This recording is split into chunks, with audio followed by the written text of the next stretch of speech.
കുറച്ച് ദിവസമായിട്ട് സോഷ്യൽ മീഡിയയിൽ വൈറലായിക്കൊണ്ടിരിക്കുന്ന ഒരു ന്യൂസ് ആണത്.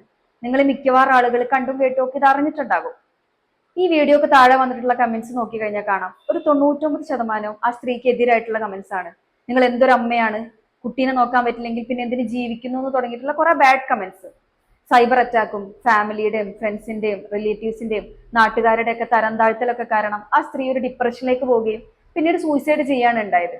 അവിടെ കുറ്റപ്പെടുത്തുന്നതിന് പകരം ഒന്ന് സമാധാനിപ്പിക്കാനും അബദ്ധം ആർക്കും പറ്റാം, ഇനി ശ്രദ്ധിച്ചാൽ മതി എന്നുള്ള രീതിയിൽ ഒന്ന് ആശ്വസിപ്പിക്കാൻ ആരെങ്കിലും ഉണ്ടായിരുന്നെങ്കിൽ ചിലപ്പോൾ ഇങ്ങനെയൊന്നും സംഭവിക്കില്ലായിരുന്നു. ഇതൊരു ഇൻസിഡന്റ് മാത്രമാണ്. ഇതുപോലുള്ള ഒരുപാട് കാര്യങ്ങൾ നമുക്ക് ചുറ്റും നടന്നുകൊണ്ടിരിക്കുന്നുണ്ട്. ടെക്നോളജിയുടെ ഈ കാലഘട്ടത്തിൽ സൈബർ അറ്റാക്ക് അല്ലെങ്കിൽ സൈബർ ബുള്ളിങ്ങിന്റെ റെലവൻസ് കൂടിക്കൊണ്ടിരിക്കുകയാണ്. നേരിട്ട് വഴക്ക് പറയുന്നതും കുറ്റപ്പെടുത്തലും പോലെ തന്നെ അല്ലെങ്കിൽ അതിൽ കൂടുതൽ ഇഫക്റ്റ് സൈബർ അറ്റാക്ക് ഉണ്ടാക്കുന്നുണ്ട്. നേരിട്ട് ചിലപ്പോൾ ആ രണ്ട് വ്യക്തികൾ മാത്രം ഇൻവോൾവ് ആവുന്ന ഒരു കാര്യം ഒരു സോഷ്യൽ മീഡിയ പ്ലാറ്റ്ഫോമിൽ വരുമ്പോൾ വരുന്നവരും പോകുന്നവരും ഒക്കെ ഏറ്റെടുക്കുന്ന ഒരു രീതിയിലേക്ക് വരും. മോബ് മെന്റാലിറ്റി എന്ന് പറയുന്ന ഒരു ടേം ഉണ്ട്. A man's blind tendency to follow the trends and crowds.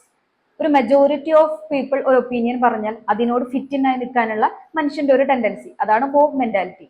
Cyber ബുള്ളിങ്ങിന്റെ കാര്യത്തിൽ അത് ഒരുപാട് വർക്ക് ചെയ്യുന്നുണ്ട്. ഇനി നമ്മളൊരു സൈബർ അറ്റാക്കിന് ഇറങ്ങുന്നതിന് മുന്നേ ആ വിക്ടിമിന്റെ ഭാഗത്തും കൂടി ഒന്ന് ചിന്തിക്കുക. കാര്യങ്ങൾ മനസ്സിലാക്കിയിട്ട് മാത്രം അഭിപ്രായം പറയാനായിട്ട് നോക്കുക.